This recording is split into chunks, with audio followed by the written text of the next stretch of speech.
કોઈક સુંદર તમ છે, એને પામવાની એક કઈ રીતે યાત્રા થઈ શકે એનું આખું નિરૂપણ.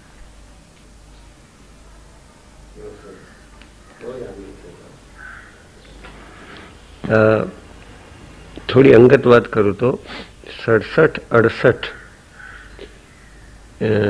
દિલ્હીમાં ગુજરાતી સાહિત્ય પરિષદ હતી ત્યારે ત્યાં માનસ અને વાલ્મીકી રામાયણ બંનેનું સંયોજન કરીને ત્યાં એક નૃત્ય સંસ્થા નૃત્ય નાટિકા તૈયાર કરતી, એ જોઈ લઈ બહુ જ આનંદ થયો કે રામકથા આટલી રસપ્રદ છે, એ ત્યાં અનુભવ થયો. પછી હું HK આર્ટ્સ કોલેજમાં અધ્યાપક હતો અને આગલા દિવસે ગૌધરામ વિશે વ્યાખ્યાનો હતા. 2 કલાકનો કાર્યક્રમ હતો, પણ 3-3.5 કલાક કાર્યક્રમ ચાલેલો અને સંપૂર્ણ શુષ્ક રહ્યો હતો બધા વિદ્વાનોના પ્રવચનથી.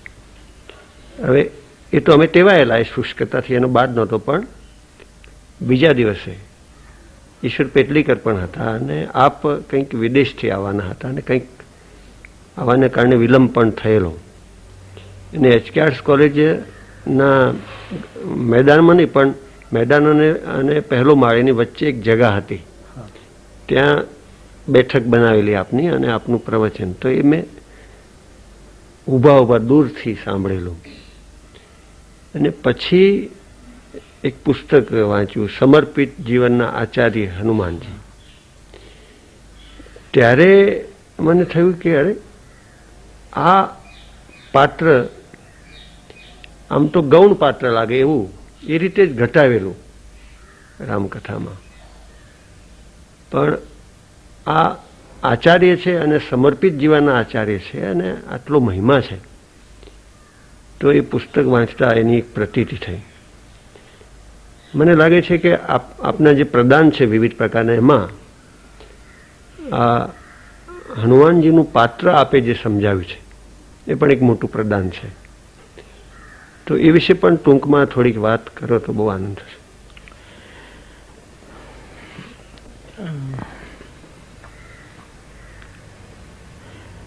હનુમાનજીને એમ થયું છે, શિવજીને એમ થયું છે મૂળમાં તો કે સુંદર બની રહેવાથી, રામની સેવાથી દૂર રહી શકાય તો એના કરતા બહેતર છે બંદર બનવું સારું. તેથી શિવનું જે સૌંદર્ય છે, ભલે દિગંબર છે, ભલે ભસ્માંગ છે, બધું છે, પણ સાજ અમંગલ મંગલ રાશિ, એ સમગ્ર સુંદરતા બંદરતામાં પરિણમી. અને હનુમાનજી, મેં સમાજને પણ ઘણી વખત આમનામ કહ્યા કરું છું કે ભાઈ, હનુમાનજીને સિંદૂર ચડાવવું એટલે શું? હનુમાનજીને સૂત્ર સમર્પિત કરવું, ધાગાઓ એટલે શું? હનુમાનજીને તેલ ચડાવવું એટલે શું? એટલે મને હંમેશા લાગ્યું કે હનુમાનજી સમર્પિત, સમર્પણ જીવનનું પ્રતીક છે. અને કેસરી રંગ આપણે ત્યાં સમર્પણ તરફ સંકેત કરે છે. એટલે શ્રી હનુમાનજીને કોઈ પોતાના જીવનમાં ત્યાગ, સમર્પણ કરી દેખાડે એ જ સાચો સિંદૂર છે. હનુમાનજી તમામ વિદ્યા, તમામ સકલ ગુણ નિધાનમ, ત્યારે એને કોઈ બ્રહ્મસૂત્ર આપે, કોઈ ભક્તિ સૂત્ર આપે, કોઈ યોગ સૂત્ર આપે, કોઈ સાંખ્ય સૂત્ર આપે, આવા સૂત્રો ચડાવે તો હનુમંત તત્વ વધારે પ્રસન્ન થાય. તેલને, સિક્ત પદાર્થને આપણે સંસ્કૃતમાં સ્નેહ કહીએ છીએ, અને એને સ્નેહ કોઈ ચડાવે, તુલસીદાસજી સ્નેહ જ ચડાવે છે. બંદવ રામ લખન વૈદેહી ये तुलसी के परम सने. એટલે શ્રી હનુમાનજીનું પાત્ર ઘણા 2-3 વિદ્વાનોએ, પછી એક મોટા ઉદ્યોગપતિએ, ઉદ્યોગપતિ તો ઠીક, પણ એમણે બધાએ પ્રસ્તાવ મૂકેલો કે તમે જો કહો લોકોને તો આ થઈ શકે કે હનુમાનજીનું પૂંછ કાઢી નાખીએ. હવે આપણે આવી માંગ આવેલી, ખાસ કરીને મુંબઈમાં, કે પૂંછવાળા હનુમાનજી બરાબર નહીં. ને લોકો તમને આદરથી જુએ એટલે તમે કહેશો તો પછી એ પૂછ વગરનું ચિત્ર આપણે કરીએ. એટલે મેં કહ્યું પૂછમાં તમને વાંધો શું છે, ત્યાં તકલીફ શું પડે? એને પૂરો બંદર રહેવા દો ને, આપણે પૂરા માણસ તો નથી બની શકીએ, આપણે કમસે કમ એને પૂરો વાંદર તો આપણે રહેવા દઈએ, અને એમાં પૂંછનું હોવું જરૂરી છે. પણ શ્રી હનુમાનજીએ જગતને મારી દ્રષ્ટિએ એ બોધ આપ્યો કે મારે મૂછ નથી, મારે પૂંછ છે. અને સમર્પિત વ્યક્તિને મૂછ ન હોવી જોઈએ, સ્થૂળ રૂપમાં નહીં, પણ મૂછ એટલે અહંકાર, અહંકાર ન હોય. હનુમાન, આપણે ત્યાં મેં ઘણી વખત કહ્યું છે કે જ્યાં જ્યાં માન શબ્દ જે શબ્દની પાછળ લાગ્યો ત્યાં કંઈક ને કંઈક તકલીફ ઊભી થઈ છે. માન એ તો અભિમાનનું જ રૂપ છે. સન્માન બહુ મળે તોય કદાચ આપણને કંઈક થવા માંડે, ક્યાંક મહેમાન થઈએ ને સરખો આદર ન મળે તોય કંઈક તકલીફ થાય, અથવા તો આપણે બરાબર ન હોય તો યજમાનને તકલીફ. જ્યાં જ્યાં માન શબ્દ આવ્યો છે, અનુમાનમાં તો કાંઈ નિર્ણય થતો જ નથી, પણ એક જ માન જેની પાછળ લાગ્યો છે ને છતાંય તમામ રીતે હિતકારી હોય એવો એક હનુમાન જ મને લાગે છે, જેની પાછળનો જેને માનને હણ્યું છે. એટલે તો રામને વીર કહ્યા, રઘુવીર કહ્યા, પરંતુ તુલસીએ માનસમાં મહાવીર તો હનુમાનને જ કહ્યા. મહાવીર બિનવમ હનુમાના રામ જાસુ જસ આપ બખાના. અને આ સ્વીકારાયેલી વસ્તુ રામચરિતમાનસમાં કે પાંચ ભૌતિક શરીરમાં જેમ પ્રાણ ન હોય તો પાંચેય તત્વો, તારા બોલી છે, ભગવાન બોલ્યા છે, ચિત્ત જલ પાવક ગગન સમીરા પંચ રચિત અતિ અધમ શરીરા. પ્રાણ ન હોય તો, એમ રામાયણના 5 ચરિત્રો એનો પ્રાણ હનુમાનજી છે. હનુમાન ન હોય તો પાંચેય ચરિત્રો મૃતપ્રાય હોત. રામચરિત્ર હનુમાન ન હોત તો રામચરિત્ર પણ આટલું પ્રકાશિત ન થયું હોત. એના પ્રાણ પણ હનુમાન છે. લક્ષ્મણ ચરિત્ર એનો પ્રાણ રક્ષા પણ હનુમાનજીએ કરી છે. ભરત ચરિત્ર સમયસર જવા સમાચાર ન લાવ્યા હોય કે રામ આવે છે તો ભરતજી પ્રાણ છોડી દેતા. સીતાજી અશોક વાટિકામાં પ્રાણ છોડવાની તૈયારી હતા રામના વિયોગમાં અને રાવણના ત્રાસથી, ત્યારે પણ શ્રી હનુમાનજી આવીને એમના પ્રાણની રક્ષા કરી. અને સુગ્રીવ પોતાના કુળનો જે ઈશ છે, કપીશ, એના પ્રાણની રક્ષા પણ હનુમાનજી દ્વારા. એટલે કોઈ જળ તત્વ છે, કોઈ પૃથ્વી તત્વ છે, કોઈ આકાશ, કોઈ વાયુ, કોઈ અગ્નિ તત્વ, એ પાંચેય દ્વારા અસ્તિત્વ બન્યું છે આખું. અને એનું કોઈ પ્રાણ તત્વ હોય તો શ્રી હનુમાનજી છે ને. પ્રાણવાયુ, વાયુપુત્ર છે, એ જ નાસિકાથી નાભી સુધી, આ તટથી લંકા સુધી કોઈ કૂદકા મારે છે આપણામાં, એ હનુમાન સિવાય બીજો કોણ કૂદકો મારે છે? ને એમાં ક્યારેક અશોક વાટિકામાં એ પ્રાણ પ્રવેશી જાય તો એને જાનકી મળે, અને જાનકી મળે તો એને વરદાન મળે, અને વરદાન મળે તો આ જીવ અવકૃત કૃત્ય ભયે ઉમે માતા આશિષ તવ અમોઘ વિખ્યાતા. તો હનુમાનજી મારી દ્રષ્ટિએ શું નથી એ જ કહેવું મુશ્કેલ છે. અને મને જ્યારે જ્યારે પૂછ્યું છે કે એનું રામકથામાં હનુમાનજીનું પહેલું સ્થાપન કેમ, કોઈ પૂછે કે રામાયણ શું કામ કહેવાની, તો હું છેલ્લે આ જવાબ આપું કે હનુમાનજીને જીવતા રાખવા માટે કહેવાની. કારણ કે હનુમાનજીનું વ્રત છે કે જ્યાં સુધી રામકથા ધરતી ઉપર રહેશે ત્યાં સુધી હું રહીશ, એ બંધ થશે તો હું જતો રહીશ. એટલે હનુમંત તત્વને જીવિત રાખવા માટે પણ રામાયણ જરૂરી છે. એની માંગ પણ એ છે કે મારા હૃદયમાં રામ રહે, પણ એ વિશ્રામ માટે નહીં, સાવધાન રામ રહે. હનુમાનજીને પૂછ્યું કે હૃદયમાં ઈશ્વરનો શયનખંડ જો હૃદય હોય સાધકનું, ઈશ્વર સર્વભૂતાનામ હૃદય તિષ્ઠતી, એ વાત તો તમે ભગવાનને હૃદયમાં તો કમસે કમ વિશ્રામ લેવા દો. તો બોલે શેષ ઉપર ભલે શયન કરે, સાકેતમાં કરે, અયોધ્યામાં કરે, જ્યાં એને કરવું, મારા હૃદયમાં નહીં. સારું, સાવધાન રહે, પણ વિશ્રામમાં બેસે બોલે નહીં, ધનુષ બાણ લઈને બેસે. કેટલું સાવધ થતું કે મને ખબર નથી મારા હૃદયમાં ક્યારેક કામ પ્રવેશે, ક્યારેક ક્રોધ. એ વખતે તમે ધનુષ બાણ લેવા જાઓ તો મોડું થઈ જાય, અને એ મોડું પાલવે એમ નથી. તેથી જાસ હૃદય આગાર બસઈ રામ સર ચાવદર. ધનુષ બાણ ધારણ કરેલા રામને એ પોતાના હૃદયમાં રાખે. આવું એક જાગૃત પાત્ર, ક્ષણ ક્ષણ સાવધાન પાત્ર, કે ક્યાંયથી પણ અભિમાન. રામ એને એમ કહે કે ભરત ભૈયા કપી કે ઉરીના હવના, વાનરના ઋણમાંથી હું ક્યારેય મુક્ત નહીં થઈ શકું. આવું એક. અને એના દ્વારા વિભીષણને રાજ્ય મળે, એના દ્વારા ભરતને રાજ્ય મળે, એના દ્વારા વિભીષણને, કોઈને કિષ્કિંધા, કોઈને અયોધ્યા, કોઈને લંકાને, બધાનું મૂળ કારણ હનુમાન, છતાં તમામ પદથી દૂર ઉભા રહેવું.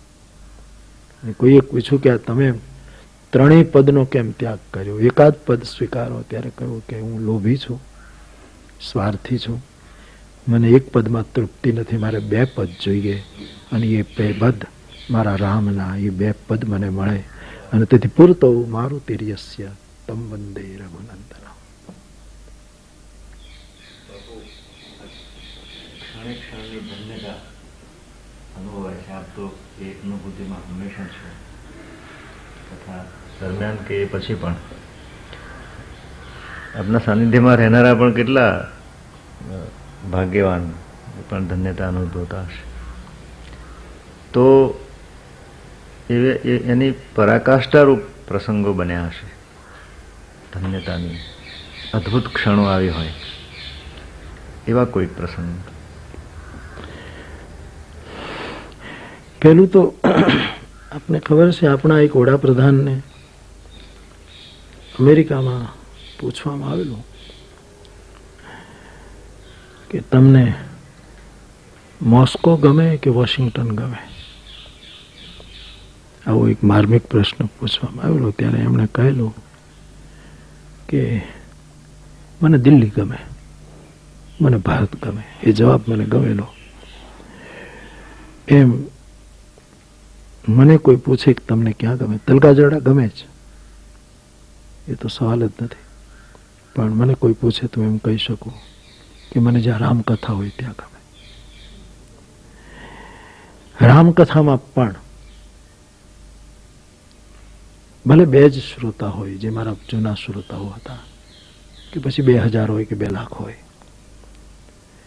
પણ જે ગઈકાલે શ્રોતાની એક આપણે ચર્ચા કરતા એવા શ્રોતાઓ મળે, ત્યારે હંમેશા મને એમ લાગ્યું છે કે હું સભાને સંબોધન નથી કરતો, હું કોઈ વ્યક્તિગત વાર્તાલાપ કરી રહ્યો છું.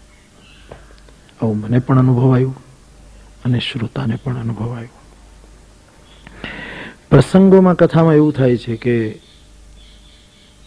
કયા સમયે કયો પ્રસંગ વધારે અભિભૂત કરે એ કંઈ નક્કી નથી હોતું, કારણ કે બધા જ પ્રસંગો પોતપોતાની જગ્યાએ વિશિષ્ટ અને મૌલિક છે. છેલ્લે ઘણી કથાઓ એવી છે કે જેમાં અમુક રસ પ્રધાન રહ્યા હોય, સ્વાભાવિક, કોઈ આયાસ પ્રયાસ ન હોય, પરંતુ મારી દ્રષ્ટિએ એ પ્રસંગ, એ ક્ષણો કે એ કથા વધારે ધન્ય કે જેમાં આંસુની પ્રધાનતા રહી હોય. રામચરિત્ર વગર આંસુએ કહેવું, આંસુ એક વખત પણ ન આવ્યા હોય તો મને અપરાધ લાગે કે મેં ન્યાય નથી આપ્યો, અથવા તો હું ચૂકી ગયો. કારણ કે આખી કથા જ અશ્રુમાં કલમ ડૂબોઈને લખેલી કથા છે. તુલસીદાસજી તો માને છે કે મમ ગુણ ગાવત પુલક સરિયા, ગદ ગદ ગીરા નયન બહનીરા, કામ આદિ મદ દંભન જાકે તાત નિરંતર બસમિત. અને હિમાલયના એક ઉત્તરકાશીના બહુ જ મોટા વેદાંતી સંન્યાસી એ અયોધ્યા આવેલા. આ બનેલો પ્રસંગ. અને અયોધ્યાના પ્રેમદાસજી રામાયણી અને એ વખતના બધા અંજની શરણજીને આ બધા બહુ જ મોટા રામાયણીઓ,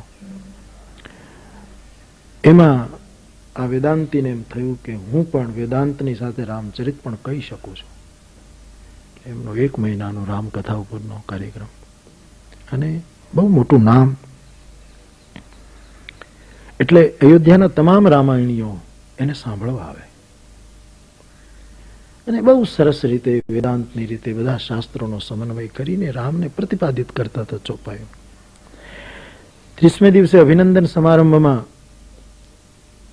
એ પ્રેમદાસજીને, જે બહુ જ એ વખતે એમનું નામ, એમને કહ્યું કે આપ 30 દિવસ ક્યાંય આપ સાંભળતા નથી, ને આ મહાત્માને 30 દિવસથી આપ સાંભળો છો, આપ પ્રતિભાવ આપો.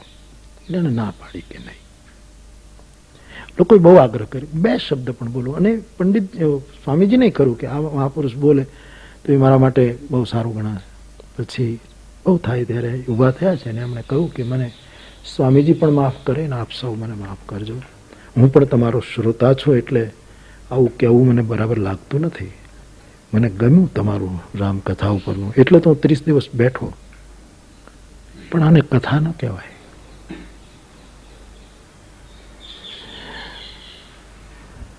નાયમાત્મા પ્રવચને ન લભ્ય. હું કયા કરું કે પ્રવચનથી કદાચ આત્મા ન મળે પણ કથાથી મળી જાય. અને આ કથા નથી, કેમ કે હું 30 દિવસથી મહાત્માની આંખ જોયા કરતો હતો કે એક પણ ચોપાએ એક પણ પ્રસંગે એની આંખના ખૂણા ભીંજાયા નથી. તેથી એમણે બહુ સરસ કહ્યું, પણ આ કથા નથી. એટલે કથા અશ્રુસભર હોય ત્યારે આપણને પણ ધોતી હોય છે અને બીજાને શુદ્ધ થવાની પ્રેરણા આપતી હોય છે. બીજું, ધન્યતાની ક્ષણો વધારે મને એ લાગી કે જ્યારે ઓછા શ્રોતા હોય. હું અત્યારે હવે હમણાં છેલ્લી કથા સુધી, એટલે કે આ કથાને બાદ કરું, મદ્રાસની, એના પેલાની આ ભુસુંડી સરોવરની કથાની તુલના કરું તો ત્યારે મારી પાસે 2 છેડા છે. એક કથા મેં કરેલી કાંપરી, વલસાડ પાસે એક આદિવાસી નાનકડા ગામમાં. ત્યાં એક આંબાની નીચે હું બેસતો અને 30થી વધારે શ્રોતાઓ નહોતા. અને એક સામે આંબાની ડાળ ઉપર હનુમાનજીનું ચિત્ર, ન કોઈ પૂજા પાઠ, ક્રિયાકર્મ, કર્મકાંડ, સ્થાપન, પૂજાર્થી. અને હવે મેં એ બધું કઢાવી નાખ્યું. આ બધું જ મેં કઢાવી નાખ્યું મારી કથાઓમાંથી, કે ખાલી રામાયણમાં તુલસી એક પરંપરા ઊભી કરી છે કે માણસની આરતી છેલ્લે થવી જોઈએ, કે આરતી શ્રી. બાકી આ જે કર્મકાંડ છે, કારણ કે કોઈ પણ રીતે રામચરિત માનસને કર્મકાંડના કેદમાંથી લોક હૃદયની પીઠ ઉપર પધરાવવાની જરૂર છે. અને તેથી એ મેં નિર્ણય કર્યો છે કે હવે કોઈ જે યજમાન હોય એને ઘરે કરાવે જે કરવું હોય, પણ અહીંયા વ્યાસપીઠની આગળ રામાયણ આવે એમાં બધા સ્થાપના મારી રીતે થઈ જાય છે. હવે બીજું કશું કરવાનું રહેતું નથી. તો એક તો એ કાંપરીમાં બહુ જ આનંદ આવ્યો, અને બીજો ભુસુંડી રામાયણ, અહીંયા કાગભુસુંડી સરોવર. કારણ કે ત્યાં અમારે રોજ શ્રોતાઓને હેલિકોપ્ટર આવે એ પ્રમાણે થોડા થોડા ઉતારવા પડતા હતા, કે છેલ્લે દિવસે પછી હેલિકોપ્ટર ન આવે અને આટલી ફ્લાઇટો સંભવ નથી. મારું વર્ષોથી એક વ્રત છે, જ્યારથી કથા કરું છું, ભગવત કૃપાથી હજી સુધી તૂટ્યું નથી. અને તે કે કથા પૂરી થાય ને હનુમાનજીને વિદાય આપ્યા પછી એ સ્થાનમાં હું રહેતો નથી. ઇવન તલગારડામાં કથા હોય તો હું તલગારડો છોડી દઉં છું. એ રાત્રિએ હું ત્યાં ન હોઉં, બીજી કોઈ પણ ગામ જતો રહું. મારા નિયમ પ્રમાણે ભુસુંડી સરોવર કથા પૂરી થાય મારે નીકળી જવું પડે, અને હું નીકળી જાઉં ને પાછળ આ લોકો રહી જાય તો એ મને ગમે નહીં, કારણ કે એ બહુ વિષમ પરિસ્થિતિમાં. એટલે અમે રોજ સ્વેચ્છાએ કહેતા હતા કે ભાઈ થોડા થોડા ઉતરતા જાઓ. એટલે લોકો છેલ્લા દિવસની ભુસુંડી રામાયણની કથામાં કેવલ 22 જણા હતા, આથી વધારે એક પણ. એમાં 3-4 સંગીતમાં સાથ આપનારા, હું અને 22. એ વખતે જે આનંદ આવ્યો એ અમને એમ લાગ્યું કે ગરુડ જાય છે હવે વૈકુંઠમાં કથા પૂરી થયા પછી. ગરુડ ગયું વૈકુંઠ તપ. એટલે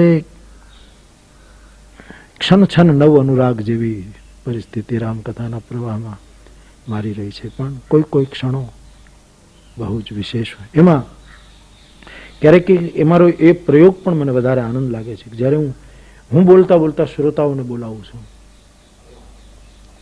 એને કથામાં સહભાગી જ્યારે બનાવું છું કે આમાં તમને શું લાગે છે. અને આ પ્રયોગ પણ સફળ રહેતો જાય છે કે આ સૂત્રમાં તમે હું જ બોલ્યા કરું એમ નહીં, તમને શું લાગે છે, તમને શું લાગે. અને એ જ્યારે સહભાગી થાય છે ત્યારે પણ એ કંઈક નવું જ રૂપ સર્જાય છે. એટલે હું તો એમ કહી શકું મારી જાત માટે કે ધન્યોસ્મી. પ્રત્યેક ક્ષણે ધન્યતાનો અનુભવ કરું. બાપુ, માનસમાં પાછલા ભાગમાં રામરથ રૂપક આવે છે, જે સાધના પક્ષને સમજાવે છે વિસ્તારથી. હું આ આપના ગ્રંથો વાંચતો હતો, એમાં એક સૂત્ર આપે સમજાયેલું છે, ઉપનિષદનો સ્ત્રોત પણ કદાચ આપે ટાંક્યો છે કે રામ પરમ તત્વ છે, રામ પરમ તપ પણ છે. પરમ તત્વ અને પરમ તપ, અને એને સંયોજી શકાય તો જે શ્રોતા છે એને પ્રેરી શકાય. તો આ બે વાતને જોડીને થોડીક વાત કરી શકો. પરમ તત્વ તો એ બ્રહ્મની રીતે પરબ્રહ્મ છે, જેને આપણે કહીએ છીએ એ રામ છે. પણ રામ સ્વયં પરમ તપના બે અર્થો થાય. ગીતાએ પણ એ શબ્દનો ઉપયોગ કર્યો અર્જુનના સંબોધનમાં. પરમ તપ, બીજાને તપાવવું, બીજાને તપાવનારું તત્વ, તું તારા દુશ્મનોને તપાવે. અને પરમ તપ, રામ વિગ્રહવાન પરમ તપસ્યાની મૂર્તિ છે. એમણે આખું જીવન તપસ્વી રીતે જ વિતાવ્યું છે, ભલે રાજ્ય કર્યું હોય. એક પરમ તપસ્યા, એક પરમ તપ. આપણે સાંભળ્યું છે કે ભગત બાપુનું એક રામાયણ આધારિત ભજન છે કે તમે સુખડા લીધા કે સંતાપો, જન્મીને, કૃષ્ણ માટે છે, જન્મીને જદુ કુળમાં, કુળમાં તમારું કોઈ કયું નહોતું કરતું. એમ રામજી માટે પણ લખાયું છે કે મહેલોમાં મજા કેટલીક માણી, રાણી સીતાજીના સાહેબા. હે સીતાના સાહેબા, તમે પ્રસંગો ગણાવો કે તમે આવતા જોબનીએ વાલા વનમાં વસેલો, જ્યાં ભર જોવાની હતી ત્યાં તો વનમાં જવાનું હતું, અને ભોજનિયા કારણે ભટકેલો, રખડેલો રાજા રાનમાં. કાગ જંખવાણી,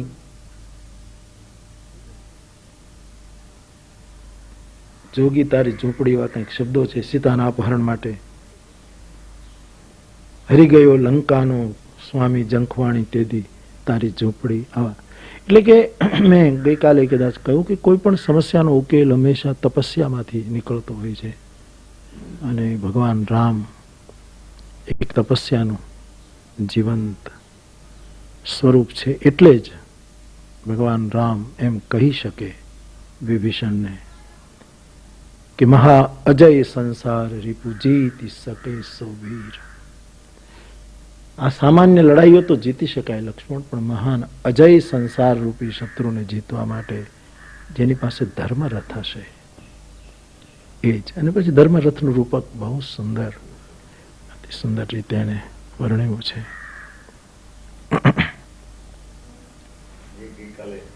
બાકી રહી ગયું, શ્રોતા સમૂહ કેટલોક સાથે ને સાથે જ રહે છે, અને ક્યારેક આપ ઠપકો પણ આપતા હશો, જેમ કહ્યું હતું કે સૌના તલગાજરણામાં જાઓ. તો મનસ્થિતિ એ બધાની કેવી હોય છે? ક્યારેક સંવાદ થાય છે આપની સાથે?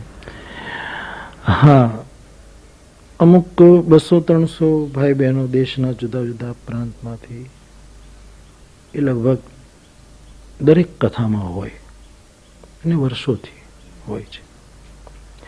એમાં ઘણામાં હું પરિવર્તન પણ જોઉં છું અને ઘણામાં બિલકુલ જોતો પણ નથી, એવું પણ હું જોઈ રહ્યો છું. એની ધીરજ, એની વ્યાસપીઠ તરફની કે રામાયણ ગ્રંથ તરફની નિષ્ઠા, એને તો વંદન કરવા જોઈએ. કે ભટકતા દોડતા ભરતા ગમે ત્યાં ઉતારા મળે ન મળે ગમે તે રીતે લોકો પહોંચે. ઘણી વખત અમે ઘણી બધી જ કથા સાંભળીએ છીએ, એનો એક એ પોતાનો અધિકાર માને છે, અને એ અધિકારનો નશો ક્યારેક અવિવેકમાં પરિણમે છે. એવું પણ મને ત્યારે આયોજકોને કષ્ટ થાય, અને મારા સુધી એ બધી વાત પહોંચતી હોય છે. એને કથા સાંભળવી છે ને અમુક લોકો એવું જ માની લીધું છે કે શ્રવણમ પર્યાપ્ત છે, પહેલી ભક્તિ જ અમે કરી શકીએ એમ છીએ, બીજું કંઈ નહીં. 3 કલાક સાંભળ્યું બસ, અમારા માટે પૂજા પાઠ સાધન બધું એમાં આવી ગયું, અમે એથી કાંઈ કરવાનું નથી. તેથી અમને અમુક જગ્યાએ જગ્યા મળવી જોઈએ, અમુક જગ્યાએ બેસવું જોઈએ, આવું તેવું એવો બધો આગ્રહ રાખે. પણ હું સતત એને સાવધાન રાખવાની કોશિશ કરું છું. અને મેં આ વાત ઘણી વખત કહી કે ઘણા લોકો એવું કહેતા હોય છે કે હરીન્દ્રભાઈની રૂબરૂમાં મારે એક વખત આ વાત થઈ હતી. એને જ પૂછેલું, બાપુ ઘણા લોકો એવું કહે છે કે અમે બાપુની નજીક બહુ છીએ. એટલે મેં એનો જવાબ આપ્યો છે કે મારી નજીક કોઈ નથી, પણ હું એટલું કહી શકું હું કોઈથી દૂર નથી. આટલો જ મારો જવાબ છે. એ લોકો બધા માને છે કે અમે બહુ નજીક છીએ, પણ એ એની કદાચ ચોલી હશે, પણ હું એનાથી દૂર નથી. એને ઘણી વખત ઠપકો આપું તેને એમ લાગે કે બાપુ આમ જાણે એમને પહેલા, પણ હું એનાથી દૂર નથી. એટલે હું એ લોકોને કયા કરતો, પણ હવે થોડો થોડો સુધારો થતો જાય છે. મેં હમણાં ભૂસુંડી સરોવર વખતે બધાને બહુ કડક સૂચના આપી કે આટલી ઊંચાઈ આવ્યા પછી કોઈ એમ ન માનશો કે અમે અમારા અધિકારથી આવ્યા છીએ. હું પણ એવી માનવાની ભૂલ ન કરું. આપણો શું અધિકાર? આપણે કોઈની કૃપાની પાંખ ઉપર બેસીને આવ્યા છીએ. કીડી કોઈના બૂટ ઉપર બેસી જાય તો અમેરિકા જતી રહે, કોઈના કપડામાં બેસી જાય ખિસ્સામાં તો જગતની શહેર કે એને પાસપોર્ટ કે વિઝા કે એને કોઈ જરૂર રહેતી નથી. આપણે ચીટી જેવા કોઈકના સહારે આવ્યા છે. અને હવે મર્યાદા પુરુષોત્તમનું ચરિત્ર સાંભળ્યા પછી જો અવિવેક અનુશાસન ભંગ થશે તો એને મારી વ્યાસપીઠ છોડી દેવાની, બીજી જઈને. એટલે એ થોડી કડક સૂચનાની અસર બહુ સારી થઈ.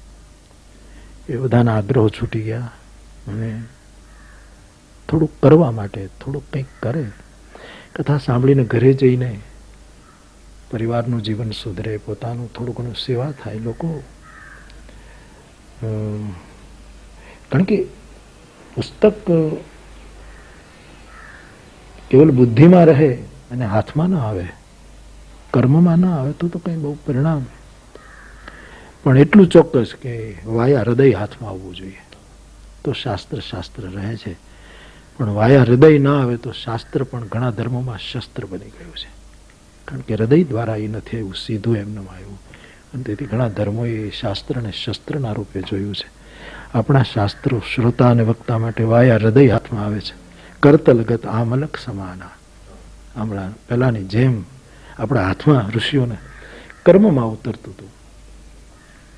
કૃપા તો થાય જ છે, પણ હું સમજાવ્યા કરું કે કૃપાની અનુભૂતિ ત્યારે સમજવી કે જ્યારે આપણે કર્મમાં પ્રવૃત્ત હોઈએ. કર્મહીન બનીએ તો કૃપાનો આપણે અનુભવ નથી કર્યો. એટલે એ ગ્રુપ પછી પોતાની જાતને સીતારામ પરિવાર, હું એને કાતા જ કરું છું કે ભાઈ સીતારામ પરિવાર મારો કોઈ પરિવાર નથી, મારી કોઈ સંસ્થા નથી. એ નામે એટલે હું પેલી ગુજરાત સૌરાષ્ટ્રની ઉક્તિ કયા કરું કે જ્યાં હોય મેળો ત્યાં રામદાસ ભેળો. એવું તો બાબુ કડક નથી થતા, પણ હમણાં આપે ઘણા બધાને રડાવ્યા એવું સાંભળ્યું. છેલ્લી ગુરુ પૂર્ણિમાએ જે આદેશ કર્યો આપે, એ કેમ? ગુરુ પૂર્ણિમાની ઉત્સવ એ તો આપણો બહુ જ સનાતન ઉત્સવ છે. વ્યાસ પૂજાનો દિવસ છે આપણે ત્યાં, અને એનો મહિમા તો કોણ કહી શકે? કોઈ પણ સાધકને પોતાના ગુરુ તરફનો અહોભાવ અથવા તો એના ચરણમાં માથું મૂકીને રડવાનો સમય એ ગુરુ પૂર્ણિમા છે. ભીની પૂર્ણિમા છે, વર્ષા ઋતુમાં આવેલી પૂર્ણિમા છે, કંઈક ઉગતું દેખાડતી પૂર્ણિમા છે, કંઈક પાકશે એવી પૂર્ણિમા છે. જળ સંગ્રહિત થાય, આંતર જળ એકત્રિત થાય એવી એ પૂર્ણિમા છે. હવે હું જે પૂર્ણિમા ત્યાં ઉજવવાનું મેં શરૂ કર્યું એ તો મારા ગુરુને લીધે કે દાદાજીની પૂજા અમે પરિવાર કરીએ. શરૂઆતમાં તો થોડા માણસો, 100 માણસો હોય તો અમે પૂજા કરીએ ને જમીએ. આ બધું વધતું ગયું. એક કથા થાય એટલે અમુક લોકો વધી જાય. જે નગરમાં કથા થાય એમાં અમુક લોકો શ્રોતાઓ વધે. એમ કરતા કરતા બહુ વધ્યું. એટલે એનો મને કોઈ ચિંતા નહોતી. પણ મને એમ લાગ્યું કે આ લોકો પછી મને જ ગુરુ માને છે. હું તો મારા ગુરુ માટે આવું જોઉં છું, અને એમાં બધા સહભાગી થાય છે. હવે એમાં લોકોની એવી શ્રદ્ધા હોય, લોકોની એવી માનસિકતા એવું હોય, એ પોતપોતાની વાત છે. પણ મોટે ભાગે એવું દેખાયું કે મેં ગુરુ પૂર્ણિમાએ ભેટ સ્વીકારતો તો એ બંધ કરી દીધી, કથામાં લેવાનું બંધ કર્યું આફ્રિકાના દેશથી, કે મારે કથાનું નિમિત્ત કશું લેવું નહીં. પછી ગુરુ પૂર્ણિમાએ વર્ષમાં લઈશ એક વખત, એ લેવાનું શરૂ કર્યું. એમાંથી અમે આખો પરિવાર ભેગો થઈને ગણીને 10મો ભાગ કાઢી નાખતા હતા કે 10,000 રૂપિયા આવે તો 1,000 અમે કાઢી નાખીએ અને 9,000 પરિવારના નિર્વાહ માટે રાખીએ. પછી એમ કરતા કરતા જરૂરિયાત કરતા વધારે આવવા માંડ્યું, એટલે પછી 90% કાઢી નાખવાનો નિયમ કર્યો. આ બધા મેં ધીરે ધીરે નિયમો બદલ્યા છે મારા જીવન, કે 1 લાખ રૂપિયા આવે તો 90,000 કાઢી નાખવાના સમાજ ઉપયોગી કરવા, 10,000 આપણે રાખવાના. એમ કરતા કરતા એમ લાગ્યું કે હવે તો આપણે આપણું જીવન બરાબર ચાલે એમ છે, આપણે કંઈ મુશ્કેલી છે જ નહીં. હવે પછી સદંતર લેવાનું, કંઈ લેવું જ નહીં અને ટ્રસ્ટની હુંડીમાં પધરાવી દેવાનું, ટ્રસ્ટ દ્વારા વપરાઈ જાય, એમાં ક્યાંય હાથ અડાડવાનું. પછી એ પણ બંધ કર્યું અને લોકોને મેં એ જ સૂચના આપી કે તમે જે કંઈ લાવ્યા હોય તમારા હાથે તમારા ગામમાં યોગ્ય જગ્યાએ ઉપયોગ કરો. એ તમે ગુરુ પૂર્ણિમા જ ઉજવી છે. પણ એ બધાની પાછળ લોકોની એવી શ્રદ્ધા ને એવું બધું થવા માંડ્યું કે મને એમ લાગ્યું કે આ લોકો મારામાં જ કેન્દ્રિત થઈ જશે અને આગળ જવાનું છે. અને તેથી વ્યવસ્થાનો પણ એક પ્રશ્ન હતો કે નાના ગામમાં આટલી મોટી વ્યવસ્થા, પણ એ તો ગૌણ હતું, એ તો એક તર્કમાં. પણ મૂળ વાત આ હતી કે એ બધાએ ક્યાંક બહુ જ દૂરની મંજિલ સુધી પહોંચવાનું છે અને એમાં ક્યાંક એક જગ્યાએ જરૂર ગુરુ નિષ્ઠા માટેમાં ગુરુને જ લોકો બધું માનવા માંડે, પણ મારે મારી જાતને એમાંથી થોડી ઘટાડવી હતી. એટલે કોઈને ગમ્યું નથી, લોકો બહુ દુઃખી થયા, એ પણ હું જાણું છું. મેં કહ્યું કે જ્યાં હો ત્યાં તમે તમારી ગુરુ પૂર્ણિમા ઉજવજો તમારી રીતે, અને અહીંયા એટલે એની પાછળ બીજું કઈ હતું. એટલે આમ તત્ક્ષણ એવા અનુયાયી ન કહીએ પણ સત્સંગ સારો શબ્દ, સત્સંગીઓ દુઃખી થયા હશે, પણ આપની એક ટેવની મને ખબર છે કે જ્યાં આપ ગયા હો, જે કોઈ નગર કે ગામમાં, ત્યાં કોઈ એ સાચો સત્સંગી હોય તો આપ સામેથી અને ત્યાં જાઓ છો, એ રીતે જે સંપર્ક રહેશે. એટલે એક માનવીય ધરાતલ પર આપ એ સંપર્કને ટકાવી રાખવા માંગો છો, અને જે સામે સત્સંગી છે એના હૃદયમાં જે શ્રદ્ધા હોય તો એની પોતાની મૂડી છે. તો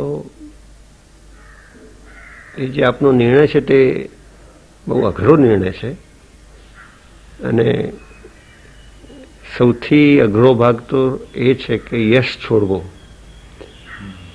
કામ પર વિજય મેળવવા કરતાં પણ યશ પર વિજય મેળવવો એ વધારે અઘરું છે. આમાંથી બીજા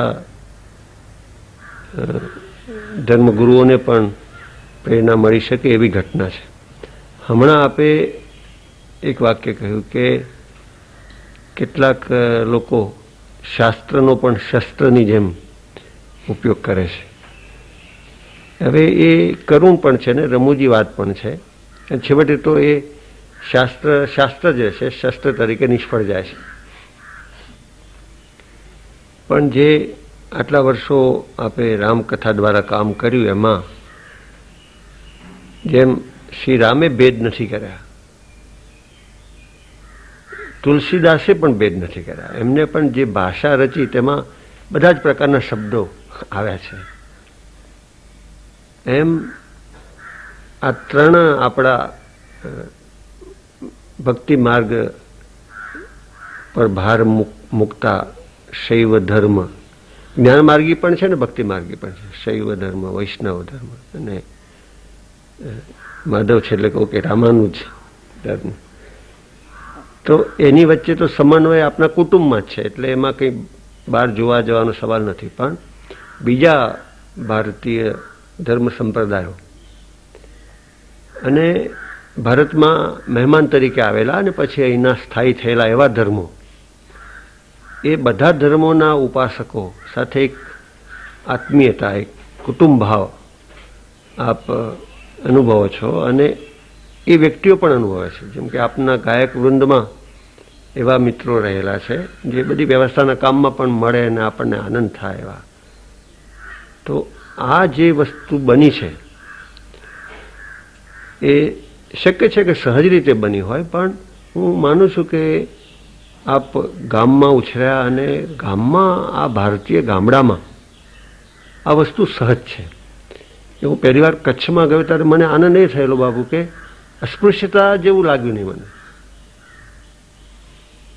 એટલે અમારે ત્યાં ખેતરમાં કામ કરવા આવે, એક ઇટાદરા નામનું ગામ છે, તો મુસ્લિમ ભાઈઓ આવે કામ કરવા, અને એ જ ભાષા, એ જ વસ્તુ, અને એ ભેદ નથી. એ ભેદ જે પછી બીજા હેતુઓને કારણે ઊભા થયા. એટલે એક ગામડામાં ઉછેરવાનો લાભ અને પછી એક સમજણ દ્વારા આપે આ વસ્તુ જે ઊભી કરી, એ આખા દેશની સમાજ રચના માટે બહુ જ ઉપકારક થાય વસ્તુ છે. હવે એક પ્રશ્ન થાય કે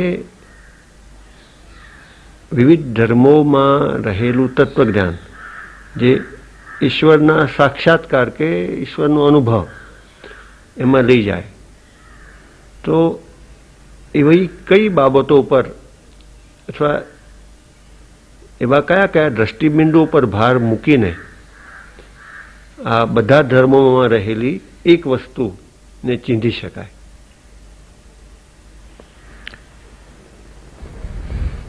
એક તો સત્ય, કે કોઈ પૂર્વગ્રહથી ન સ્વીકારત વાતો છે. બાકી સત્ય માટે કોઈ દર્શન, કોઈ ધર્મ ના ન પાડી શકે. અહિંસાનો મુદ્દો થોડોક વિવાદાસ્પદ રહે કે અમુક લોકો હિંસાને પણ ધર્મમાં ખપાવે અમુક શબ્દોને આધારે કે જે કંઈ કહે. પણ સત્ય કરતા મોટામાં મોટું બધાને જોડનારું તત્વ એ પ્રેમ, જેનો કોઈ અનાદર ન કરી શકે. તો સત્ય, અહિંસા, પ્રેમ, કરુણા, આ બધા ધર્મમાં મળે આપણને. અને આવા કેન્દ્ર બિંદુઓ ઉપર જો બધાનું લક્ષ્ય જાય તો મને એમ લાગે છે કે એક બહુ સારો સમાજ, એક સારું વિશ્વ આપણે જગતને આપી શકીએ. એવા પ્રયોગો મેં કર્યા, એમાં મુશ્કેલીઓ પણ પડી. હમણાં હું અજમેર કથા કરતો હતો અને ખ્વાજાની દરગાહ ત્યાં બહુ પ્રખ્યાત, બહુ મોટી. મને સ્વાભાવિક વિચાર આવ્યો કે હું ગરીબ નવાઝ ઉપર બોલું, કારણ કે એ લોકો એને ગરીબ નવાઝ કહે, ખ્વાજા ગરીબ નવાઝ. ને મારી પાસે પ્રમાણ હતા કે રામચરિતમાનસમાં રામને ગરીબ નવાઝ કયા છે. તુલસી ગઈ બહોરી ગરીબ નવાજો, સરલ સબલ સાહિબ રઘુરાજો. આ તુલસી અને ગરીબ નવાજ કયા? મેં એ પંક્તિ લીધી કથાના મૂળ વિષય તરીકે કે રામ ગરીબ નવાજ ક્યાં ક્યાં બન્યા, દોહાવલીમાં, વિનયમાં, કઈ કઈ જગ્યાએ કઈ રીતે એને ગરીબ નવાજ. કબીર સાહેબે પણ ગરીબ નવાજ શબ્દનો પ્રયોગ કર્યો. તો ઘણા આપણા ભાઈઓ અમુક જે આપણામાં જે થોડીક કટ્ટરતા હોય ક્યાંય છે, એ લોકોને ન ગમ્યું. એને એમ લાગ્યું કે બાપુ અહીંયા ગરીબ નવાજ છે એટલે એ લોકોને ખુશ કરવા માટે. ત્યારે મેં એને કહ્યું, બહુ વિરોધમાં નહીં પણ બહુ પ્રેમથી એ મને કહેતા હતા કે બાપુ આના કરતાં બીજો વિષય. બધું તમને ખ્યાલ નથી, રામાયણમાં છે, હું રામાયણ કહેવા આવ્યો છું. અને આ રીતે જો સેતુ બંધાતો હોય તો વાંધો શું છે, નડે છે કે આપણને. હું દરગાહ પણ ગયો, મને આમંત્રણ હતું. એ લોકોએ એના કલમા પડ્યા, હું મારી રીતે હનુમાન ચાલીસા બોલતો હતો. એ મને અધિકાર છે મારે શું કરવું ત્યાં જઈને. હું એને કે રીતે આપણે મનમાં આપણે હું ગયો એને બહુ સારી રીતે. હું આવા પ્રયોગો કયા કરું છું. દર વર્ષે મહુવામાં 2 વખત કે 1 વખત ઓછામાં તકરીબ એક મૌલવી હોય ને એક હું હોઉં, અને એના શ્રોતાઓ હિન્દુ કરતાં વધારે મુસ્લિમ હોય, અને મુસ્લિમ વિસ્તારમાં જ આ બેઠક હોય છે. અને બુરખાધારી બહેનો પણ અટારીઓમાં બુરખા પહેરીને એ વખતે સાંભળતી હોય. દર વર્ષે અહીંના અમારી સભા બેયની સંયુક્ત હોય.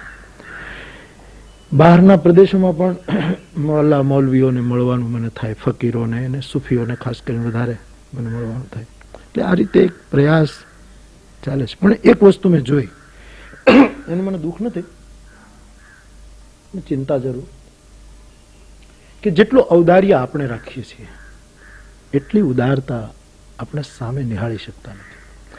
એનો અર્થ હું મારું કામ છોડું નહીં, પણ એક વસ્તુ જરૂર અનુભવી શકું કે જેટલી ઉદારતા આપણે વ્યાસપીઠથી કેળવીએ છીએ એટલી ઉદારતા બીજા ધર્મોવાળા કેળવી શકતા નથી, કોઈ પણ કારણ હોઈ શકે. જેવા કે હું અજમેર ખાજાને ત્યાં ગયો, પેલા મુશર્રફજી આવવાના હતા અને એ લોકોની જે કંઈ યોજના હોય ને જે કંઈ અંદર અંદર ચાલતું હોય એને લીધે એમાંથી કોઈ મૌલવી વ્યાસપીઠે ન આવ્યો.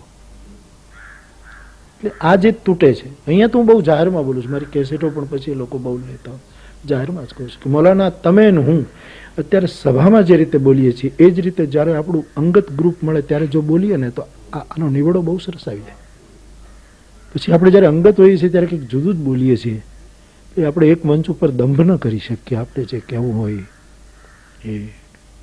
એટલે આવી રીતના મેં લંડનમાં એક પ્રયોગ કરેલો કે ઈસાઈનું મોટામાં મોટું ધર્મસ્થાન હોય ત્યાં મારે જવું, લંડનમાં ચર્ચમાં, મુસ્લિમોના ધર્મસ્થાનમાં જવું, બૌદ્ધોના ધર્મસ્થાનમાં જવું. એની એક સરસ યાત્રા અમારે લલિતભાઈ પટેલ હતા ત્યારે વડોદરાવાળા, અને એમણે સરસ ગોઠવી. ત્યારે હું બધી જગ્યાએ ગયો. હેતુ આટલો જ કે આબાને જો નિકટતા આવતી હોય ને આબાને જો કંઈક થતું હોય.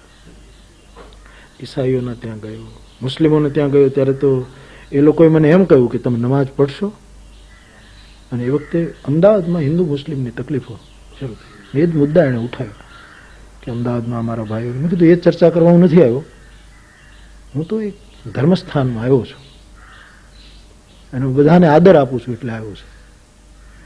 તો તરત જ એણે મને કહ્યું કે તો નમાઝ પઢશો અમારી સાથે. મેં કીધું નમાઝ તો નહીં પડું, કારણ કે મને આવડતી નથી, હું મારી રીતે બંદગી કરીશ, તમે તમારી રીતે કરો, તમે તમારી રીતે કરો, હું ઊભો છું પાછળ, જો ઊભા રહી શકાતું હોય તમારે. હું પાછળ ઊભો રહ્યો, એ લોકો નમાઝ જ કરે. હું જય જય સૂર્યનાયક જન સુખદાયક પ્રણતપાલ ભગવંતા ગોદ્વિજ હિતકારી જય અસુરારી સિંધુ સુતા પ્રિકંત. આવા પ્રયોગો કર્યા છે અને કરવા જોઈએ, કર્યા કરું છું. આ રીતે કે સમન્વય કોઈ પણ રીતે થાય. રઘુવીરભાઈના પ્રશ્નના અનુસંધાનમાં જ એક પ્રશ્ન પૂછવાનો મન થાય કે ભારતની જેવી બીજી બે મહાન શમન પરંપરાના ધર્મો જૈન અને બૌદ્ધ, તો એ ધર્મો એક ભારતીય ધર્મચિંતન એક સાર્વત્રિક રીતે આપણે જોઈએ બૃહદ રીતે, તો એમાં કેવી રીતે ભાગ ભજવીને કેવી રીતે એ પૂરક બન્યા કે ભારતીયતાના સંદર્ભમાં. બૌદ્ધ ધર્મની થોડીક વિશાળતાને લીધે આપણે એના પ્રમાણો જોઈ શકીએ કે બહુ વિસ્તર્યો. જ્યાં એ પ્રગટ થયો ત્યાંથી એનો વિસ્તાર ઘણો થયો, એ પાડોશી રાષ્ટ્રોમાં દૂર દૂર સુધી પહોંચ્યો. જૈન ધર્મ કોઈ પણ કારણસર, જે કારણો હોય એ કારણોની ખોજ નથી કરી, પણ થોડોક સંકીર્ણ રહ્યો એટલે વિસ્તર્યો નહીં અને ઘટવા માંડ્યો એની સંખ્યા. પણ અહિંસા, સત્ય, બ્રહ્મચર્ય, તપસ્યા, કરુણા, આ બધું તો, અને બુદ્ધ ભગવાન તો આપણા જ એક અવતાર છે, એ તો વેદની પેલી કરી અથવા તો એને લીધે પછી એને આપણે બહાર કર્યા. અને ઋષભદેવ જૈનોના મૂળ, એ પણ આપણા જ ભાગવતમાં આવતું એક પાત્ર છે. એટલે સામ્ય તો ઘણું છે, સમન્વય સ્વાભાવિક છે. અમુક મુદ્દાઓમાં હોય કે જે તો લાડવા ખાઈ લેવાય, પાત્ર ફેંકી દેવાય. એ જગ્યાએથી આ પ્રયાસો નથી થતો, પણ મારી વ્યાસપીઠ કરવા તત્પર હોય છે અને મેં ઘોષણા કરી છે કે મારે ભગવાન બુદ્ધના સ્થાનમાં કથા કરવી છે, માનસ બુદ્ધ ઉપર. મને રામાયણમાં બુદ્ધના ચરિત્ર અને બુદ્ધના સિદ્ધાંતોને લાગુ પડતી હોય એવી ક્યાં ચોપાઈઓ છે એની મેં ખોજ કરી, અને એ રીતે મારે એને એક વખત મારે માનસ મહાવીર કરવું છે કે મહાવીર સ્વામીના પહેલામાં કરવું છે. કારણ કે રામકથા સેતુબંધનું શાસ્ત્ર છે. રાવણે રામજીને આમંત્રણ નહોતું આપ્યું કે તમે ત્યાં આવો, તો સામેથી પોતાના ઘરનો પુલ બાંધ્યો. પેલા એ આમંત્રણ નહોતું આપ્યું. નહીતર તો કોઈ આમંત્રણ આપી વ્યવસ્થા કરે આપણા માટે. જનક રાજાએ આમંત્રણ આપ્યું રામને કે તમે આવો અહીંયા, તો દશરથજીને આમંત્રણ આપ્યું, તો સરિત અને જનક બંધાયું સેતુ. તુલસી કહે કે જનક રાજાએ તૈયારી કરીને નદીઓ જે આવે એના ઉપર પુલ બાંધી દો, કામ ચલાવો. કે દશરથજીના વાહનો પાસ જે આમંત્રણ આપે એની ફરજ. રાવણ જેવો માણસ આમંત્રણ આપે તો ઘણું કરે, પણ એને આમંત્રણ નહોતું આપ્યું એટલે એને કંઈ કર્યું જ નહીં. 4 શતજોજન ખાય સમુદ્રની, પણ કોઈ પણ હિસાબે સેતુ બંધાતો હોય તો બાંધવો છે. અને શિવની લોકમંગલની સ્થાપના રામને કરવી છે. રામનો ઈશ્વર જ શિવ છે. જગતનું કલ્યાણ થાય એ જ રામનું ઈશ્વર પણ એ જ રામનો ઈષ્ટ છે. રામને એ ખપે છે. અને તેથી સામેથી રીંછ અને વાંદરાઓના આટલા મોટા પુરુષાર્થથી એણે સેતુ બાંધ્યો. તો રામાયણના રામ જો આ કરતા હોય તો સામેથી પ્રતિભાવ મળે ન મળે તો પણ કંઈક થવું જોઈએ એ દિશામાં થોડા પગલાં પણ ભરાય એટલે મને આનંદ થાય. આ 2 કથા જ બાકી છે મારે. હા, માનસ બુદ્ધ ભગવાન, કારણ કે મને ખટમણમાં તો ત્યાંથી જ આમંત્રણ મળ્યું, જે બુદ્ધની જન્મભૂમિ છે. આ વખતે ત્યાંના એક MP છે. આવો MP મેં હજી ક્યાંય ન જોયો. મેં એને કહ્યું કે તમે MP છો, ઉઘાડા પગે રહેવાનું, આટલી ધોતી પહેરવાનું, એક જ વસ્ત્ર ને એક થેલો રાખવાનો, ખાદીના કપડાં પહેરે, અને MP છે. એકદમ ફકીર જેવો માણસ. બહુ સરસ કહેવાય યાર, ત્યાગમય. એ લોકો ભેગા થઈને મને આમંત્રણ આપ્યું બુદ્ધની. હું વિચારતો જ તો હું કરીશ ત્યાં. અને બિહારમાં મહાવીર સ્વામીનું જે સ્થાન છે, હું કથામાં બોલી જાઉં એટલે લોકોને ખબર પડી જાય, પછી તે સંસ્થા દ્વારા જ વાત આવી જતી હોય છે.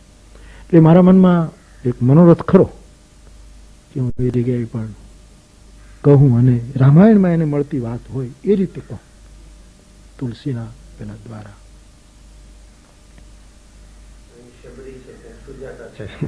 હા, અને જે પરમ જ્ઞાનનો પ્રસંગ છે એ સામાન્ય ગ્રામ્ય યુવતીઓ પાસેથી પ્રાપ્ત થયેલી વાત છે.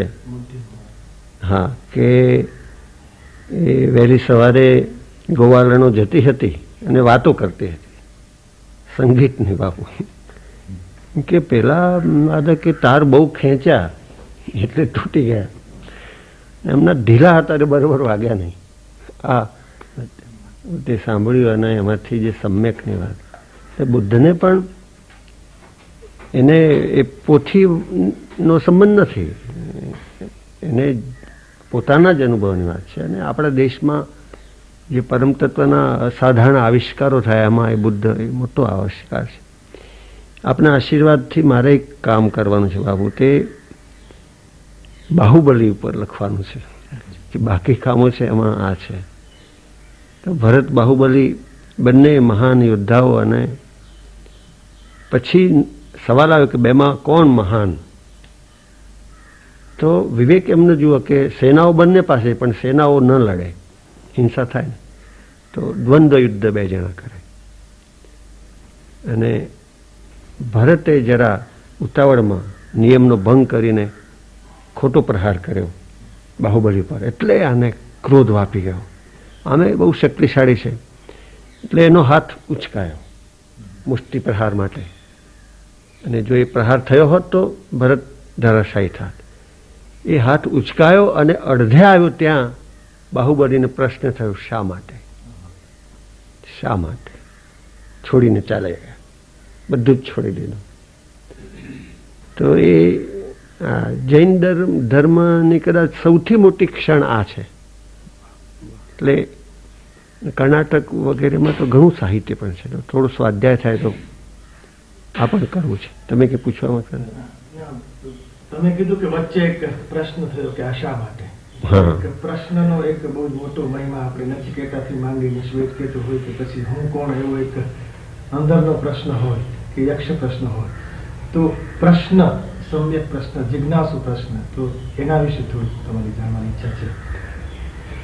આપણા બધા જ શાસ્ત્રો પ્રશ્નોત્તરીમાં લગભગ ઉપનિષદોમાં કે સમિત પાણી શ્રોત્રિયમ બ્રહ્મનિષ્ઠમ, એક સાધક હાથમાં લાકડાઓ લઈને જતો હતો કે આમાં સુપ્ત અગ્નિને તમે પ્રગટાવો, અમે લાકડા જેવા છીએ. અને અમે જિજ્ઞાસા કરીએ ત્યારે તમે કંઈક કાંડી લગાવો કે અમારી આત્મજ્યોતિ પ્રજ્વલિત થાય. એટલે જિજ્ઞાસા અથવા તો બ્રહ્મ જિજ્ઞાસા અથવા તો ભક્તિ જિજ્ઞાસા આ આપણે ત્યાં સ્વીકારાયેલી, પણ જિજ્ઞાસા પામવા માટે હોવી જોઈએ, માપવા માટે નહીં. સામો કેટલા પાણીમાં છે ને માપવા માટે ન હોવી જોઈએ. એમાંથી મને કેટલું ઉપયોગી પામવાનું, એના માટે જિજ્ઞાસા. ઓશો રજનીશજી ના એક બહુ જ મોટા શિષ્ય સત્ય વેદાંત,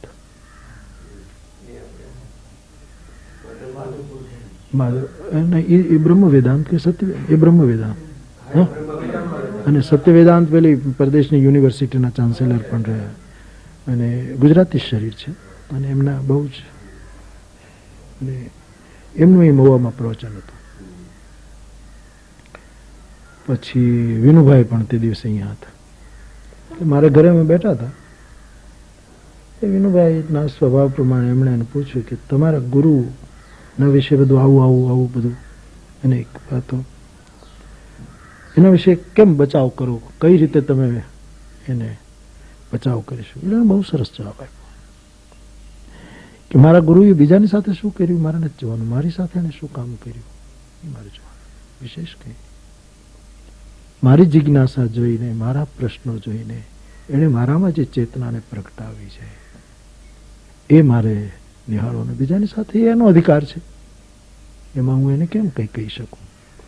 એટલે એવા અધિકારી શિષ્યો દ્વારા ગુરુ પાસે મુકાતી વાતો, એમાંથી જ આ બધું ખુલ્યું છે. અને ક્યારેક ક્યારેક તો આપણે પહેલા જ દિવસે વાત કરી કે ગુરુ મૌન હોય છતાંય પ્રખર જિજ્ઞાસુનો એના ઉત્તરો મળતા હોય.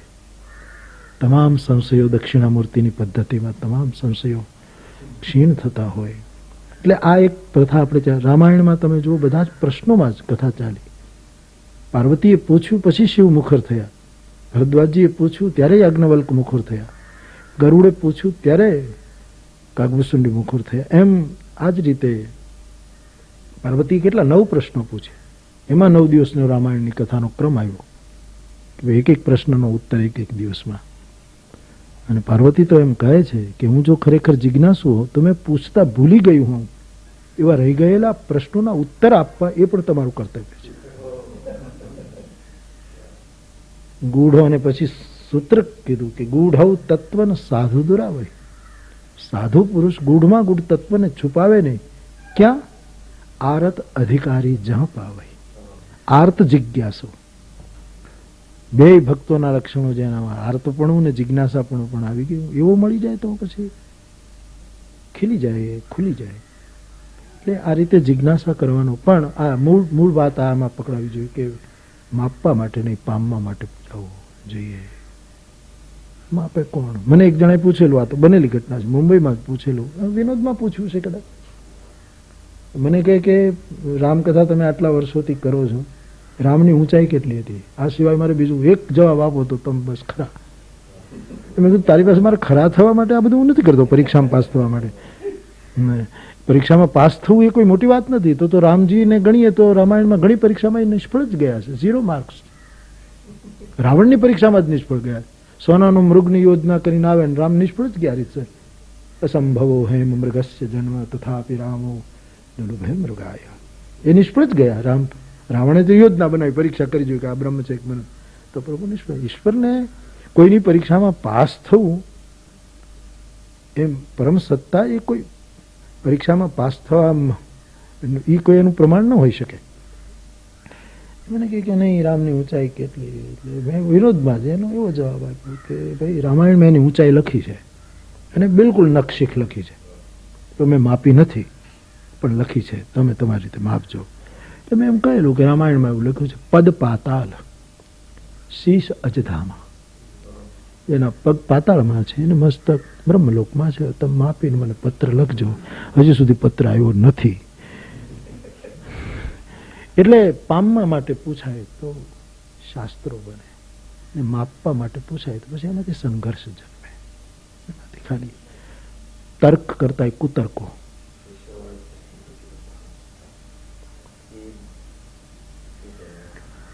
એક તો અદ્ભુત વિષય અદ્ભુત કથન અને સાથે એવી જ સંગત કરનારું સંગીત વૃંદ અને ત્યાં સુધી એમાં દેખાતા કુટુંબીજનો, ભાઈ, પુત્ર, તો વારસો પણ ન કહીએ, પરંપરા તો છે જ, પણ કુટુંબીજનોનો અભિગમ કેવો છે માનસ પરત્વે? હું સહજ જોઈ રહ્યો છું કે બધાનો અભિગમ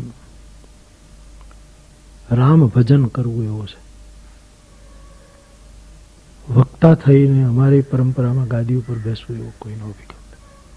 અને હું નથી માનતો કે આ વસ્તુ હસ્તાંતરણ કરી શકાય. આ કોઈ એવી ગાદી નથી કે વારસામાં મળે કે આપી શકાય. એટલે હું નથી માનતો કે કોઈ આ રસ્તો લે.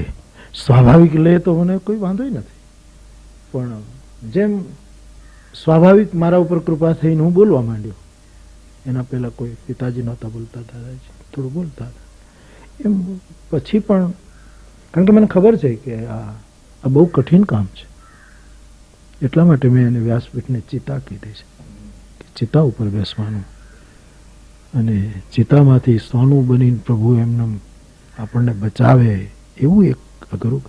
અને એ સતત રામાયણની એ પંક્તિ ધ્યાનમાં રાખવી પડે કે જેહી રાખે રઘુવીર સો ઉબરે તેહી કાલમાં. જેને શ્રી હરિ બચાવે એ જ બચી શકે એવું.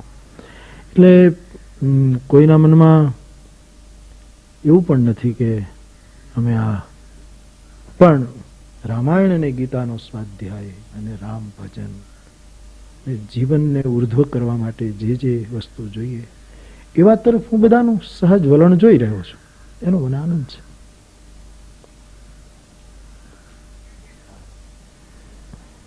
ભજન વિશે પણ પૂછવું છે, પણ એ પહેલા આપે કહ્યું કે દાદા આગળ આપ બેસતા હતા તો એ ઉંમર તો બહુ જ નાની હતી. કેટલું સમજાયું હશે, કેટલું દાદા સમજાવી શક્યા હશે.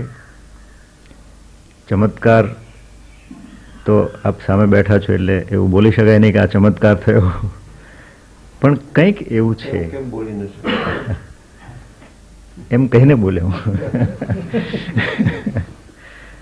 કંઈક એવું છે, કંઈક અદ્ભુત એવી ઘટના બની છે કે આટલું બધું આત્મસાત થયું. એ શું છે? એ શું આપની? એવું છે ને કે આપણે તેમ કહેવાય છે કે જ્યાં ખોવાયું હોય ત્યાંથી જ જડે. એટલે હું કેટલું સમજી શક્યો હોઈશ, દાદાજી કેટલું સમજાવી શક્યા હશે, એ કારણ કે બહુ નાની ઉંમરને લીધે, પણ એમણે બહુ જ મારી અજ્ઞાત અવસ્થામાં પણ એમણે બીજો તો નાખી દીધા બધા, એમ હું અનુભવું છું. અને એમણે એ ભરોસે નાખ્યા હશે કે આમાં ક્યારેક વર્ષા થશે અને આ ઉગશે.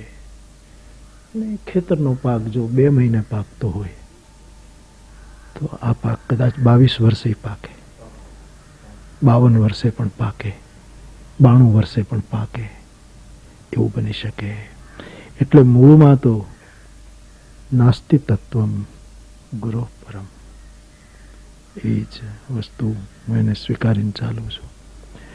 એનું કારણ એ છે કે ચિંતનનો કોઈ પ્રયાસ કર્યા વગર, એની એ ચોપાઈ પકડીને એના ઉપર મંથન કર્યા વગર સીધો વ્યાસપીઠ ઉપર બોલતા બોલતા કોઈ નવો અર્થ નીકળે ત્યારે હું માનું છું કે મારો નથી. એ મોહમ્મદને ઉતરેલી કોઈ આયાતની જેમ, ઋષિને સંભળાયેલી કોઈ શ્રુતિ દ્વારા રૂચાની જેમ, એની જ કોઈની કૃપાથી. નહીતર મેં એના ઉપર ચિંતન નથી કર્યું, મંથન નથી કર્યું, જાજુ ધ્યાન કેન્દ્રિત નથી કર્યું. એવો ક્યારેક અર્થ જ્યારે નીકળતો હોય છે અને તે પણ શાસ્ત્ર સંમત હોય ત્યારે હું પણ આશ્ચર્યચકિત થાઉં છું. હા, અનુભવાય. કોક આપણને ઘેરીને બેઠો છે. તુલસીદાસજી બહુ સરસ શબ્દ વાપર્યો છે, વિજય રત્ને હમણાં ધર્મરત્ને,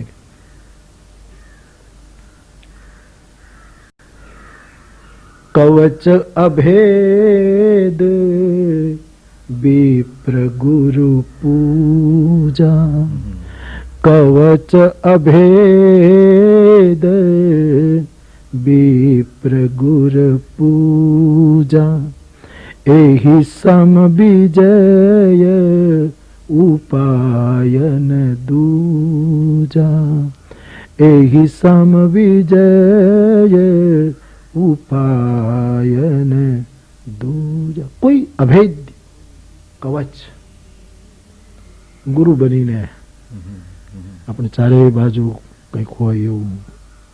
અને વ્યાસપીઠ તો હંમેશા મને ઘેરાયેલી જ લાગે છે, ઘેરાયેલી જ જાણે. એટલે એક બહુ સારા અનુભવમાંથી પસાર થાવ. સ્મૃતિ રૂપે જે સંચિત થયું, હવે સ્મૃતિ, મતિ, બુદ્ધિ, પ્રજ્ઞા, આ ચારે વસ્તુ એક જ ઘટનાને જે પ્રજ્ઞા સુધી લઈ જાય છે. એમાં સ્મૃતિ પણ એક મોટી મૂડી હોય છે. એમાં આપ અનેક વ્યક્તિઓને ઓળખી શકો છો. આપણે ઉમાશંકર જોશી હતા, ગુજરાતના બધા બાળકોને ઓળખતા, એમ જેને ત્યાં ગયા હોય તે. તો સ્મૃતિ પણ મનુષ્યની મોટી મૂડી છે. એમાં સંચિત હોય તે પછી ક્યારે કામ આપે. તો વ્યાસપીઠ ઉપર આપ બેઠા છો અને રામચરિત માનસ આપની સ્મૃતિમાં છે, વારસો તો છે જ. તો એમાંથી નવોન્મેષશાલિની પ્રતિભા એટલે પ્રજ્ઞા, પ્રજ્ઞા નવોન્મેષશાલિની પ્રતિભા મતા, એમ સંસ્કૃત કાવ્યશાસ્ત્ર આ વસ્તુ સમજાવે છે. તો એ ચમત્કાર શબ્દ તો એ ટૂંકો રસ્તો છે, માટે આપણે એને ચમત્કાર કહીએ છીએ. પણ સમજવું હોય તો આ રીતે કે બાળપણમાં જે બીજ આપે કવિ રોપાયા તે આ રીતે પ્રગટ થયા, અને આપણું અસ્તિત્વ જેને આપ એક અનુગ્રહનો ભાગ કહો છો, એ આ રીતે સમગ્ર સૃષ્ટિના આનંદ માટે, સુખ શબ્દ પણ સારો છે, પણ પ્રસન્નતા અને આનંદ માટે આમ ફલિત થાય, એનો આવિષ્કાર થાય, એમ પણ સમજી શકાય. હવે